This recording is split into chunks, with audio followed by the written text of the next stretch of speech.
성부와 성자와 성령의 이름으로 말씀드립니다. 아멘.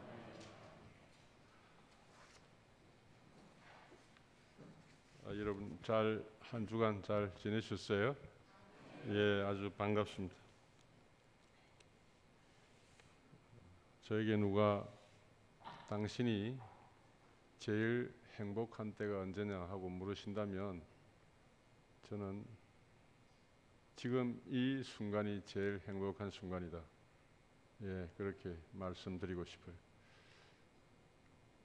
오래 신앙생활 하신 분들은 제 말에 동의하실 거라고 생각해요. 기독교 신앙이라는 게 하나의 의무인가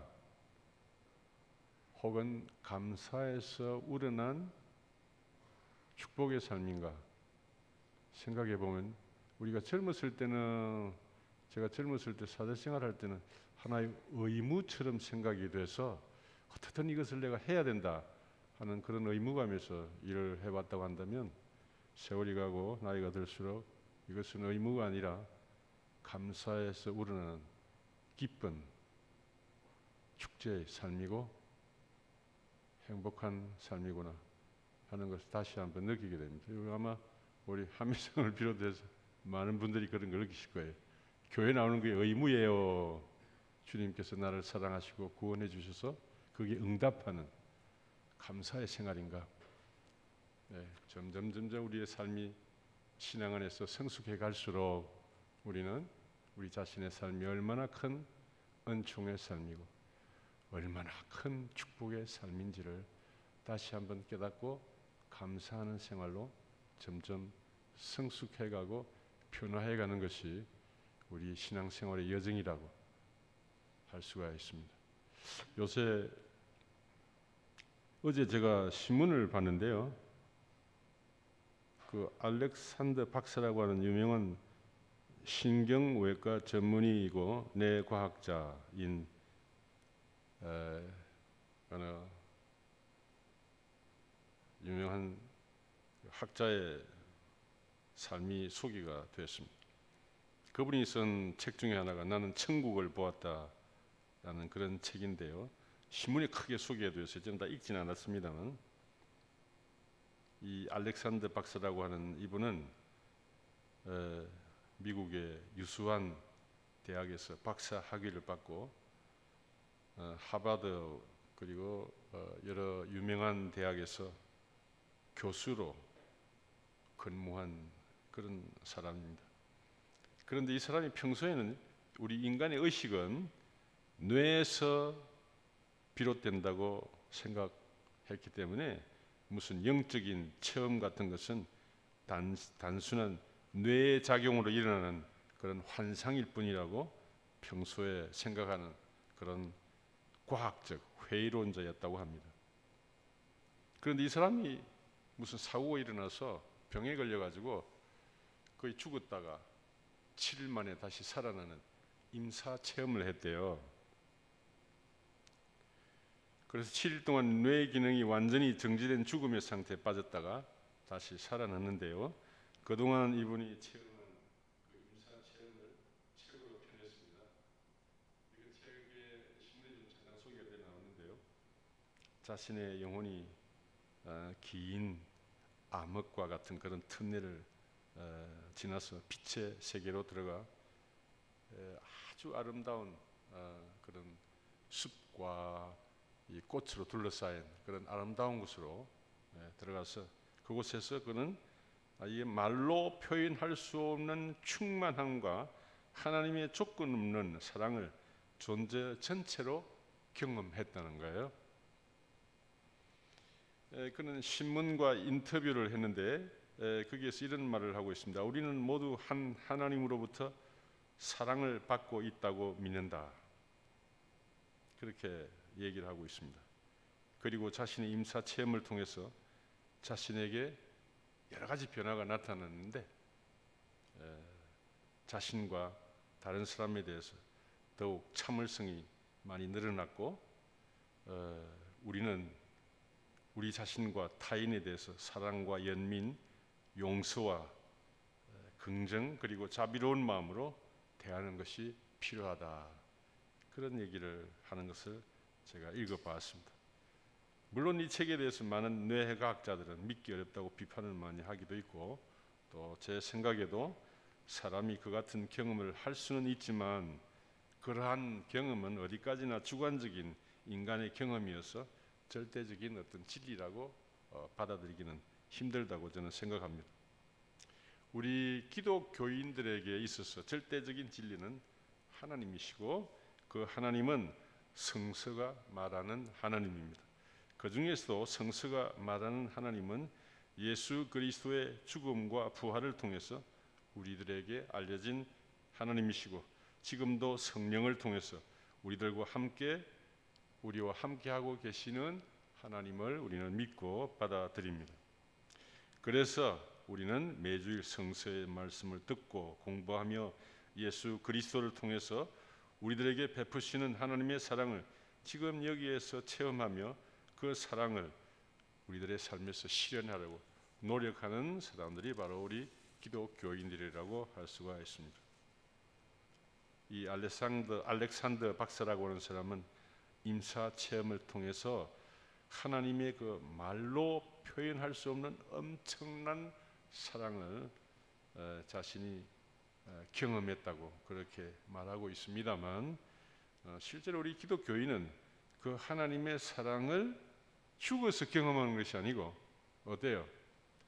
이 세상에 살아있는 동안에 체험하는 사람들이 바로 우리 기독교인들입니다. 그리고 이분은 죽은 상태에서 임사하지만 죽은 상태에서 하나님의 말로 표현할 수 없는 그 엄청난 사랑을 경험하고 자신의 삶이 변했다. 세상을 보는 관점이 변하고 자신의 삶 자체가 엄청나게 변했다고 얘기를 합니다만, 이 세상에 사는 동안에 우리가 하나님의 사랑을 깊이 체험하는 사람들은 어때요? 그냥 그대로 살 수가 없어요. 세상을 보는 가치관이 달라지고 세상을 보는 관점이 달라지고 나 자신과 다른 사람을 보는 눈이 달라져서 그 사람의 삶은 변화가 됩니다. 어떻게 변합니까? 예수 그리스도의 가르침을 따라, 예수 그리스도의 삶의 발자취를 따라 걸어가고자 하는 그런 갈망이 생기기 시작하고 그 삶을 따라서 살아가게 되는 것이죠. 그 삶이야말로 가장 가치 있는 삶이고, 그러한 삶이야말로 가장 참다운 삶이고, 그러한 삶이야말로 가장 행복한 삶이라는 것을 깨닫고 그 길을 걸어가는 사람들이 바로 신앙인이라고 할 수가 있습니다. 그러니까 이 알렉산더 박사는 임사 체험을 통해서 그런 하나님의 사랑을 경험한 사람이지만, 우리는 우리 일상생활 속에서 그죠? 여러 가지 고통이 많고 아픔이 많고 상처가 많고 괴로움이 많은 우리의 일상생활, 우리의 현세 삶 속에서 하나님의 그 말할 수 없는 놀라운 사랑을 고통 속에서 체험하고 경험하며 살아가는 사람들. 그래서 예수님은 너희들이 죽어서 이 다음에 죽어서 하늘나라로 가면 거기에서 하나님의 사랑을 알게 될 것이라고 말씀하신 적은 없습니다. 어떻게 말씀하셨어요? 하늘나라가 어떻게? 가까이 왔다. 굉장한 말씀을 하고 계시는 거예요.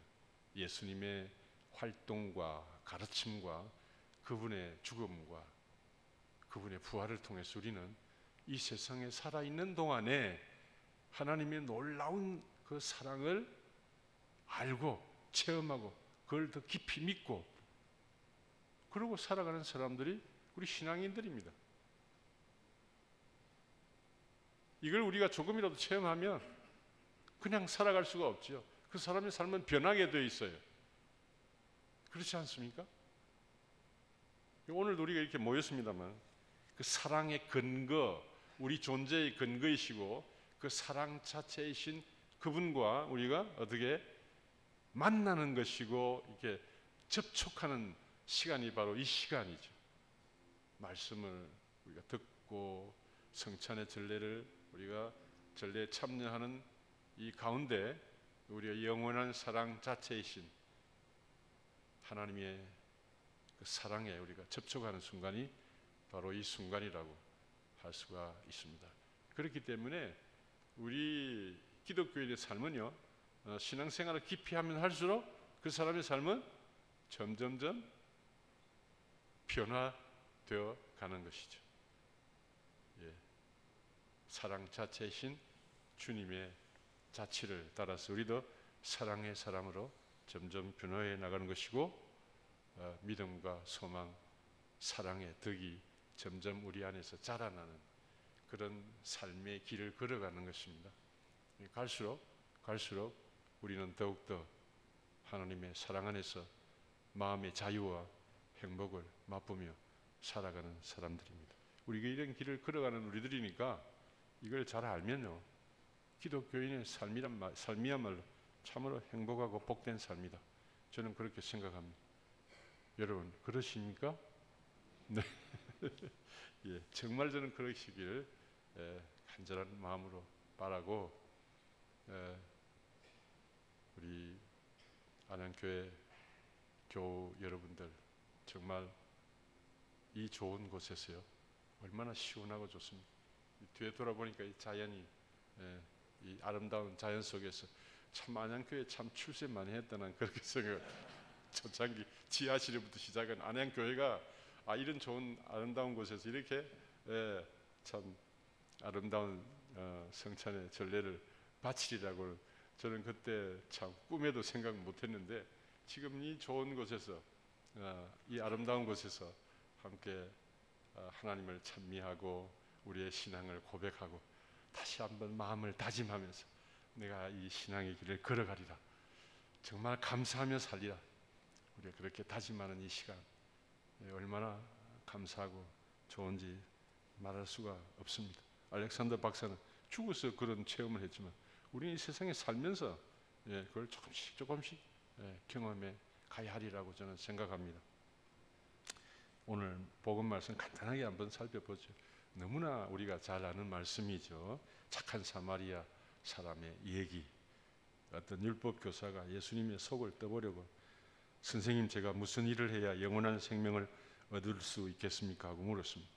여러분들, 지나가는 사람이 여러분들에게 와서 여보시오, 어떻게 해야 영원한 생명을 얻을 수 있어?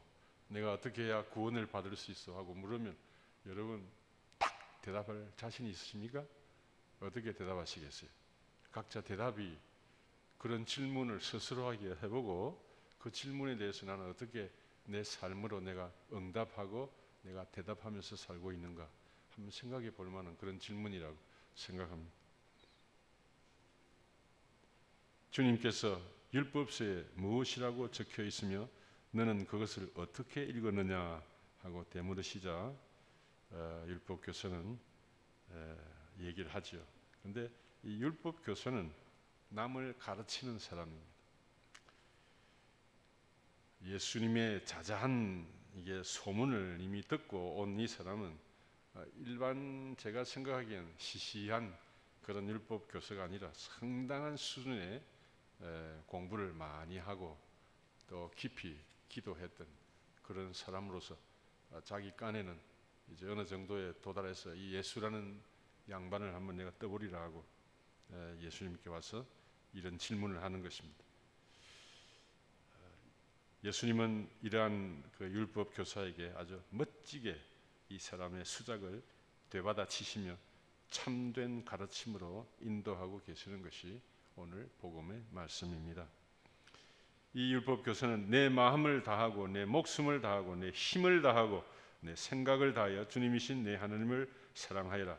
그리고 내 이웃을 내 몸같이 사랑하라고 하였습니다 하고 대답하자 예수께서는 옳은 대답이다. 그대로 실천하여라. 그러면 살 수 있다 하고 말씀하셨습니다. 이에 그 율법 교사가 자기가 옳다는 것을 드러내려고 그러면 누가 제 이웃입니까? 하고 물었습니다. 여러분, 우리들에게 이 말씀은 참 여러 가지를 생각하게 해주는 말씀이에요. 나에게 이웃은 누구인가? 이런 질문을 우리가 스스로에게 해볼 수 있는 그런 참 말씀인데요. 이 질문에 대해서 예수님께서 그 유명한 착한 사마리아 사람의 얘기를 해주시죠. 어떤 사람이 예루살렘에서 예리고로 내려가다가 강도들을 만나 가진 것을 다 빼앗기고 두들겨 맞아서 거의 죽게 되어서 버려졌습니다. 그런데 마침 한 사제가 개역 성경에는 제사장으로 번역이 되어 있습니다. 한 사제가 그 길을 내려가다가 예루살렘에서 여리고로 한 25km쯤 된다고 그러는데요. 아주 으쓱하고 좀 음산한 그런 길이었던가 봐요. 그 길을 내려가다가 그 사람을 보고, 그 참혹한 현실을 다 두들겨서 얻어맞고 해가지고 다 빼앗기고 거의 죽어가는 사람을 봤다는 거예요. 그 사람을 보고도 그냥 지나갔어요. 또 레위 사람도 그곳을 지나가다가 그 사람을 보고, 그 사람의 그 고통을 직접 눈으로 보고 지나갔다는 겁니다. 그런데 어떤 사마리아 사람이 그 길을 지나다가 그 사람을 봤어요. 그 사람을 보고 그 마음에 동요가 일어났어요. 그 사람을 보고 마음속에 그냥 지나갈 수가 없었던 거예요. 마음속에 가엾은 생각이 들었어요. 그를 도와주었다는 그런 말이죠. 그리고 예수님은 이 세 사람 중에 강도 만난 사람의 이웃이 되어준 사람은 누구였다고 생각하느냐 하고 물으셨습니다. 율법 교사가 그 사람에게 사랑을 베푼 사람입니다 하고 대답하자 예수께서는 너도 가서 그렇게 하여라 하고 말씀하셨죠. 당시의 유대 사회에서 사제나 레위인은 좀 상당히 기득권층에 속하는 그런 하나님께 제사를 드리는 일을 맡아서 하던 그런 기득권층에 속하는 사람들이고, 그 당시 사회에서 가장 종교적이고 믿음이 좋다고 자타가 인정하던 그런 사람들입니다. 그런데 그 사람들은 다른 사람의 고통을 보고 그대로 지나갔습니다. 그 사제도 그 사람을 보고 레위인도 그 사람을 보고 지나갔어요. 그런데 사마리아 사람은 당시의 사회에서 가장 천대받던 인도의 불가촉 천민이나 옛날 우리 사회의 상놈처럼 차별받던 그런 사람이었어요. 그런데 그 사마리아 사람이 강도 만나 죽어가는 사람을 보고 마음에 동요가 일어났던 것이죠. 가엾은 생각이 일어났던 것입니다. 그래서 그 가엾어하는 마음을 행동으로 옮깁니다.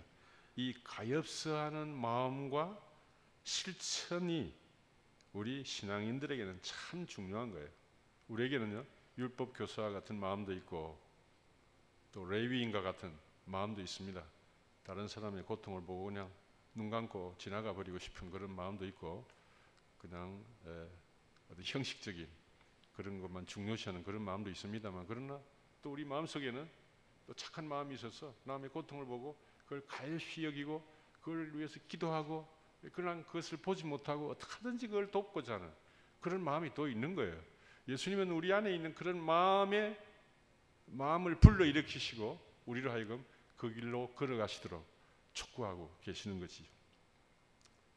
우리가 오늘 여기서 특별히 기억해야 될 말씀은, 예수님은 당신의 가르침을 통해 언제나 하나님이 어떤 분이신지를 우리들에게 알려주고 계십니다. 우리는 예수님의 가르침과 예수님의 활동과 순환과 죽음과 부활을 통해서 하나님이 어떤 분이신지를 알게 되는 것이라는 말입니다. 예수님께서 말씀하시는 하나님은 인간을 가엾어하시고 자비로우신 사랑으로 보살피시는 그런 분입니다. 누가복음 6장 36절에 예수께서 그러니 너희의 아버지께서 자비로우신 것 같이 너희도 자비로운 사람이 되어라 하고 말씀하십니다. 우리가 자비로운 사람이 되기 전에 우리 모두는 하나님의 자비로우신 사랑을 받으며 살아가고 있는 소중한 존재들이라는 사실을 먼저 우리가 알아야 합니다. 그래야 우리도 자비로운 사람으로 변해갈 수 있을 것입니다. 오늘도 우리는 여기에 주님 이름으로 모였습니다. 다 함께 마음의 문을 활짝 열고 하나님의 그 가엾이 여기시는 그 사랑을 마음 깊은 곳에 받아들이도록 그렇게 합시다. 그리고 우리도 그러한 자비로운 사랑에 응답하여 우리도 서로 가엾게 여기며 서로 용서하고 서로 아픔을 함께 나누는 사랑의 공동체가 되기를 저는 간절히 바랍니다. 우리 안양교회 공동체가 예수 그리스도의 가르침을 따라 고통받는 사람들을 가엾이 여기고 그 고통을 마음 아파하고 그러한 가엾이 여기는 마음을 실천해가는 자비로운 신앙 공동체가 되는 것, 그것이 바로 오늘 주님의 말씀을 듣는 우리들에게를 향한 하나님의 뜻이라고 저는 생각합니다.